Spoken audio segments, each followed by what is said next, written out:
गाड्याला राग आला, कलेक्टरला म्हटला नवीन गाडी घे, कलेक्टर म्हटला मंजुरी घ्यावी लागेल, प्रोटोकॉल बाजूला ठेव, मी सांगतोय म्हणून घे. इथं कुठला आला नेम? काय मेला असता अजित पवार, काय मेला असता अजित पवार. गेल्या 10 वर्षामध्ये या देशातल्या मूठभर उद्योगपतींची 12 लाख कोटी रुपयाची कर्ज माफ केली. 10 वर्षामध्ये या देशातल्या उद्योगपतींची 12 लाख कोटी रुपयाची कर्ज माफ केली. आणि आमचं सगळ्यांचं मिळून काहीतरी 3 लाखाच्या आसपास कर्ज होईल, ते माफ करा. मूठभर उद्योगपती 12 लाख कोटी माफ, ढीगभर शेतकरी 3 लाख कोटी कर्ज माफ करत नाहीत का? तर ते मूठभर उद्योगपतींनी जर का त्यांच्या मनासारखं धोरण राबवलं नाही तर निवडणुकीत पायात पाय घालून पाडत्या. आणि ढीगभर शेतकरी त्यांना किती खड्ड्यात घातलं तरी सुद्धा निवडणुकीमध्ये त्यांच्याच प्रचारामध्ये दारू पिऊन मिरवणुकीत नाचत्या. हा फरक आहे. तुम्हाला कुणी घाबरत नाही. एकदा भीती वाटून दे तुमची सरकारला, तुम्ही मागायच्या आधी तुमच्या मागण्या पूर्ण होतील. अजित पवार काय म्हणाले? राज्याची परिस्थिती कर्ज माफ करण्यासारखं नाही म्हटले का रे? राज्याची परिस्थिती कर्ज माफ करण्यासारखी नाही. अरे चोरावं, तुम्हाला शेतकऱ्याचं कर्ज माफ करताना राज्याची परिस्थिती आठवते. मला वाटतं की वर्षभरामध्ये 8वा वेतन आयोग मंजूर करणार आहे.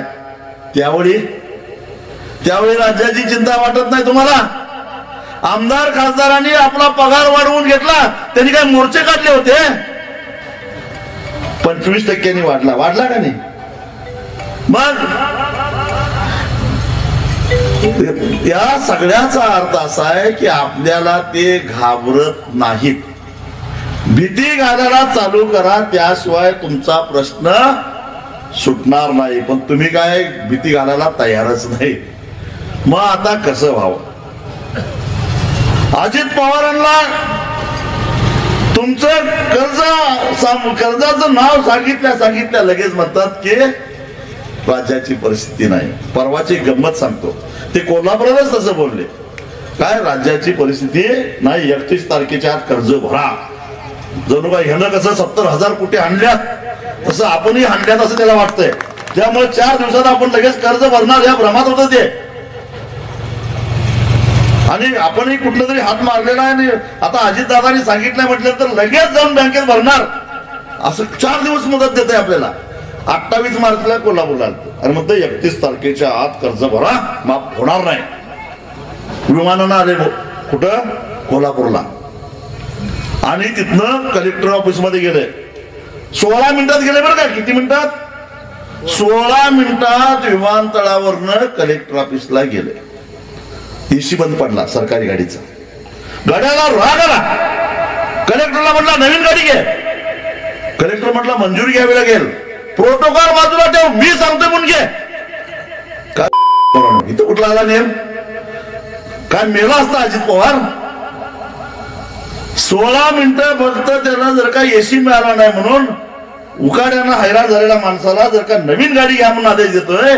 अरे दिवसा डावल्या एकाच दोरीला गळपास लावून बाप आणि मुलगा मरायला लागला, लाजा वाटल्या पाहिजे ना, दया यायला पाहिजे. त्यांना दया येत नाही. पण त्यांना दया येत नाही ह्याच्यापेक्षा मला वाईट वाटतंय तुम्हाला राग येत नाही. तुम्हाला राग येत नाही याचा मला राग येतोय. अरे जरा तरी काय आहे की नाही? 16 मिनिटं या गाड्याला सहन झालं नाही, एसी बंद पडलेला. मग या आता मला वाटतंय की आपल्या या विदर्भामध्ये 40च्या आसपास तापमान आलं असेल. किती पर्यंत आहे? 42 जातो साहेब. 42 डिग्री पर्यंत तापमान गेलं. ही माझी माणसं उन्हातानामध्ये कसं काम करत असतील. ह्या माझ्या आयाबाईने 42 डिग्री तापमानामध्ये उन्हात कसं काम करत असतील. ह्याला फक्त 16 मिनिटं एसी बंद पडल्याचा एवढा राग आला. हे आमच्या जगातले आहेत का कुठल्या दुसऱ्या जगात आल्या? म्हणजे मोहम्मद तुघलकासारखं हे राज्यकर्ते वागायला लागलेले आहेत आणि जनता म्हणजे त्यांना किडामुंगी वाटायला लागलेली आहे. याचा कुठेतरी बदला घेण्याची गरज आहे.